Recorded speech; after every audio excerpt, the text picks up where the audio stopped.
On December 23rd, Daniel was arrested in Parkdale by police officers and handed over to immigration.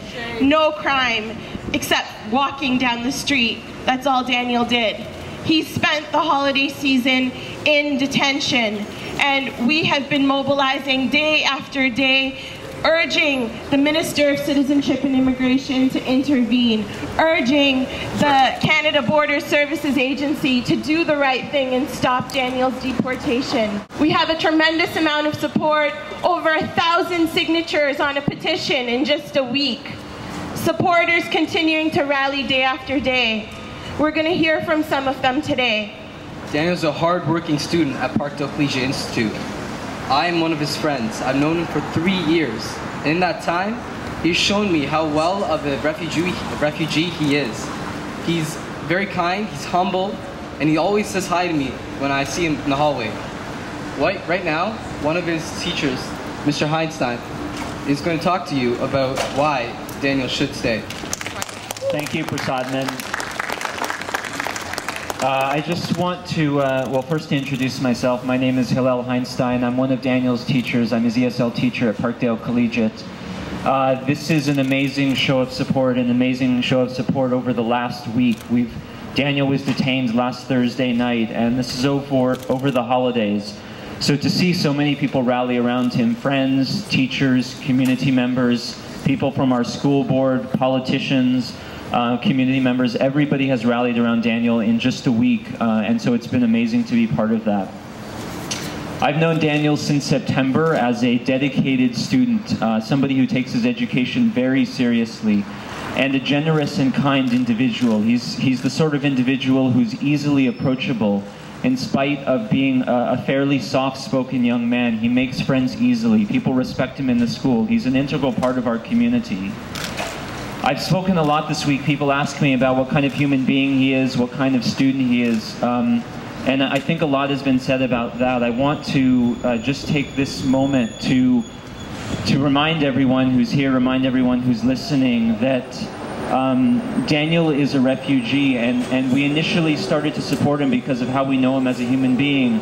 However, over this week, we've learned more and more of the details of his story and why he and his sister came to Canada from Mexico in the first place. This is a person, a minor, who came to Canada with his sister who is gay. In Mexico, they faced severe violence. His sister's partner was murdered while Daniel was in the room one night. Daniel has faced attacks personally because Brenda, his sister and primary guardian, Brenda has really been the one to raise Daniel. Because of her sexuality, Daniel was attacked. He's received death threats. He has heard that people waiting for him back in Mexico want to finish the job. This is not simply, we are not simply here because we like Daniel, because we think he's a good person, because he's an integral part of our community. We are here because of that, but we also fear for his safety, as does he. What do we want? Status for Daniel. When do we want it? Now. What do we want? Status for Daniel. When do we want it? Now. Our next speaker has been at the forefront of fighting for status for Daniel over the last week and a half. His name is Akira Kedo. He's a student at Parkdale Collegiate, and I'm proud to introduce him. Now, what we're asking for is not the least bit absurd. The government puts values to its members of society. So let it be clear that Daniel Garcia is every bit a valuable member of society. With his hard work, aspirations of post-secondary, and his dedication as a student, questioning his value would be absurd. In fact, the absurdity of the situation shocks me. It is absurd that the government demanded a student who speaks English as a second language to navigate the refugee system alone. It is absurd that they deport a member of our community who is such a hard worker, and it is absurd that they deem him safe back in Mexico. Thank you. Hello, everyone. So far, it's not a happy new year.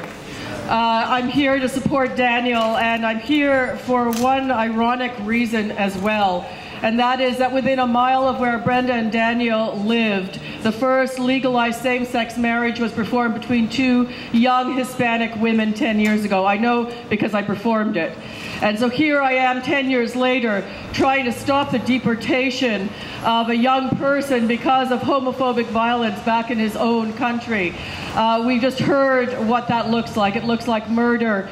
It looks like serious threats to someone that we know as a son and as a brother. Daniel attends Parkdale Collegiate Institute, which is one of my schools. And this school, Parkdale Collegiate Institute, is the most caring school that you can find.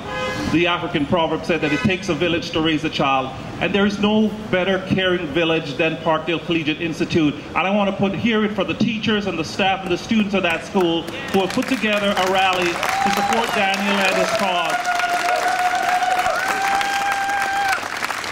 And they have demonstrated their care. Long before Daniel's case came to being, I have met with the staff at the school, and they have expressed to me their care for each and every student, no matter where in the world they come from. And as a board, I am proud to say that we believe in supporting all our students from all over the world. We also have Daniel, who has been sitting in jail for the last week. We have him on the phone on speaker, and we're going to try to talk to him. Let's make some noise for Daniel! Everyone listen to me? Yeah. Okay. Okay, so like I said, I want to say thank you for everybody, to my teachers, to my friends, and all those people who are working for I can get out from here and I can finish my school. Thank you for everybody. I never gonna forget this that you're doing for me. We want him to stay here. He has the right to stay here and to not be deported. Yeah.